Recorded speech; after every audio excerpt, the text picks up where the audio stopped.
అవినీతి పనులను మరి గ్రామస్తులు మరి ఇతర పార్టీ పెద్దలతో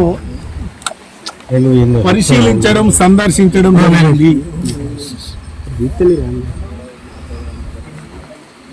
ఈ గ్రామానికి చెందిన దళితుల సమాధుల్ని మట్టిలో కలిపి సమాధుల్ని కూల్చివేసి కొందరి పెద్దలకు ఉపయోగపడే విధంగా మరి ఇక్కడ అభివృద్ధి పనులు జరుగుతున్నాయి. అనేక శ్మశానాలు ఇప్పటికే మట్టిలో కలపడం జరిగింది, ధ్వంసం చేయడం జరిగింది. మరి గతంలో ఎన్నికల ప్రచారంలో గోపాల్పూర్ చెరువును అధికార పార్టీ వాళ్ళు ఆక్రమించారని మాట్లాడిన ఇప్పటి ఎమ్మెల్యే గారు,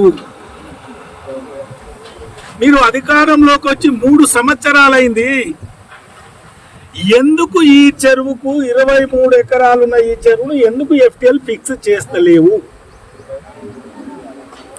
ఎవరి కోసం ఆ ఎఫ్టీఎల్ను మీరు పక్కన పెట్టి బీసీ ఎస్సీ ఎస్టీ సమాధుల్ని కూల్చుకుంటూ పోతున్నావు? మరి ఈ చెరువు కింద ఉన్న బఫర్ జోన్ కూడా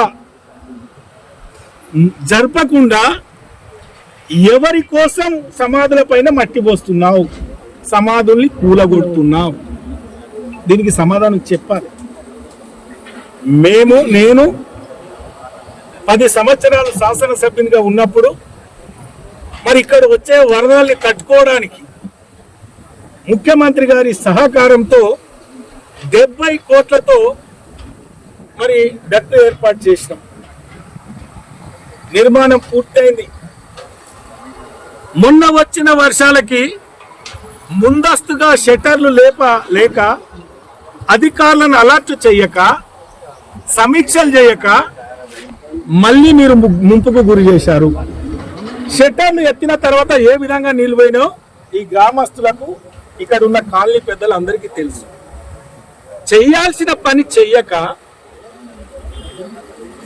ఏ డక్కైతే నిర్మాణం ఆగిందో అక్కడి నుండి 1 కిలోమీటర్ బొడ్డపల్లి నాలా వరకు డక్కు కంటిన్యూ చేస్తే వరద చెరువులోకి రాకుండా నేరుగా కింది పోయే కార్యక్రమాన్ని చేయక గైడ్ వాల్ పేర సమాధుల్ని కూలుస్తున్నావు, బఫర్ జోన్ వదులుతున్నావు, చెరువు లోతు పేర మట్టిని తీయకుండా నీ